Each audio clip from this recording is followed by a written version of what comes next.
Thank you for accepting our invitation, Mr. Sharif. Thank you so much for inviting me. It's a pleasure to be here. So first of all, could you briefly introduce your company and what do you do and why are you here in Mongolia?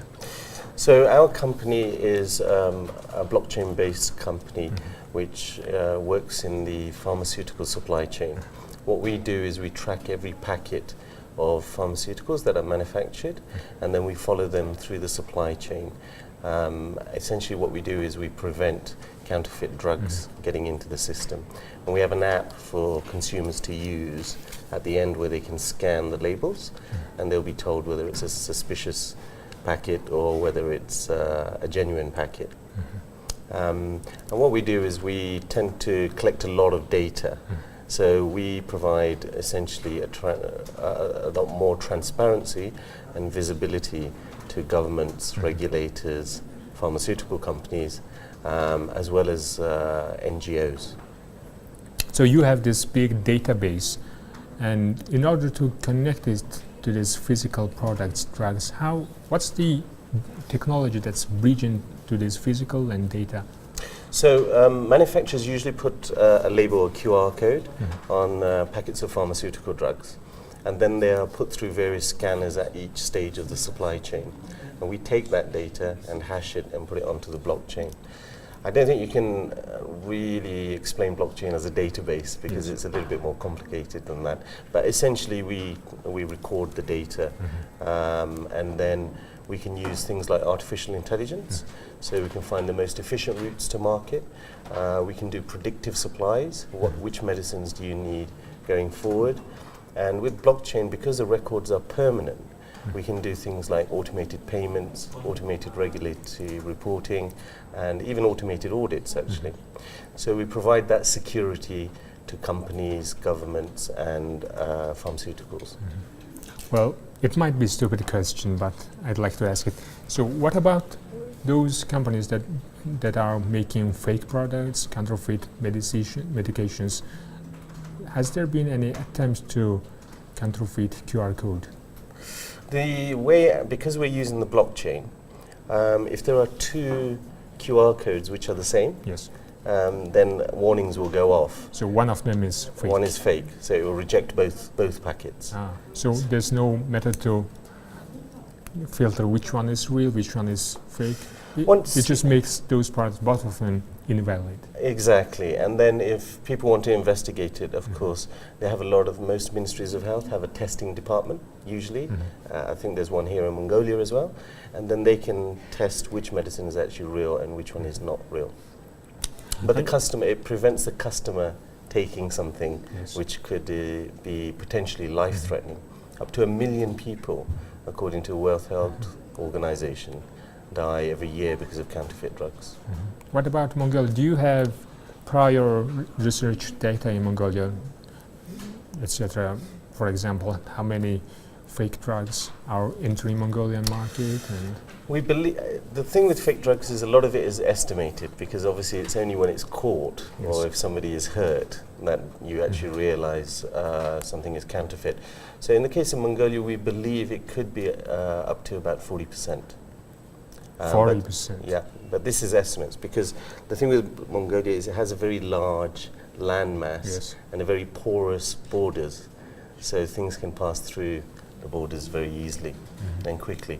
And the other thing is, unlike illegal drugs like heroin or cocaine or ecstasy, most people focus on those types of illegal drugs rather than counterfeit medicine drugs.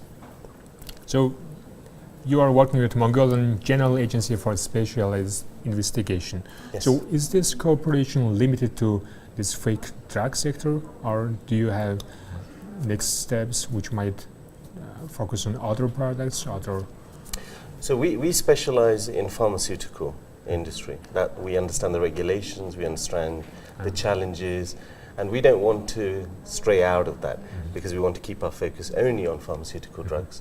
However, I understand we are also in discussions with e-government, ICT agency here, who also want to see how it works, the blockchain system itself works, and how it may assist Mongolia in the future. So when can we see the fruits of this cooperation? When can we filter those drugs into the Mongolian market? Actually, very quickly. Our system is already built. It just needs to be deployed. So over the next few months, we'll be doing the feasibility study of understanding the size of the number of pharmacies, the number of hospitals, custom points, what the inspection agency wants in terms of data. So it could be as fast as 6 months. Oh.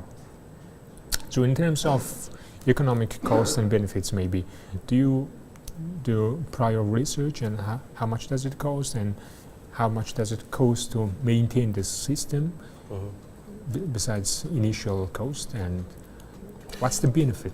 Yeah, so pharmaceutical companies themselves, they lose something like $200 billion a year to counterfeit medicines. That's the size of the estimated counterfeit medicines.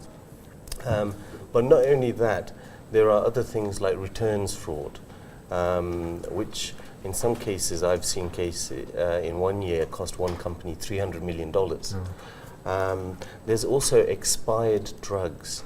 Just in the US, they lose millions and millions of dollars, as other countries do as well, with drugs just sitting on shelves because they haven't taken them to the right places or delivered them to where they're most needed. So the savings, actually, by using our system are quite significant. And not only that, in many countries, the tax savings are also quite good because ministries of health tend to subsidize medicines generally in many countries.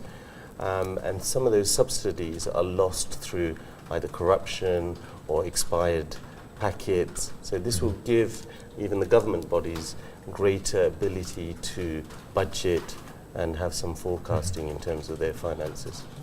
Aside from those fake counterfeit products, does this system check for expiration date? Yes, so when the labels are put on, they'll automatically have the expiry date on that data. And so we can even warn in advance 3 months, 6 months, depending on what the customer wants, to say these drugs are about to expire, either transfer them to somewhere where they are needed, or they need to be returned, of course, to the pharmaceutical company. So what would be the next step? So we detect this drug is fake, it is counterfeit, and what would be the next step in the international law? So do we return it? So with counterfeit drugs, actually, there is a project called Pangaea, which is run by Interpol and usually some local agency as well.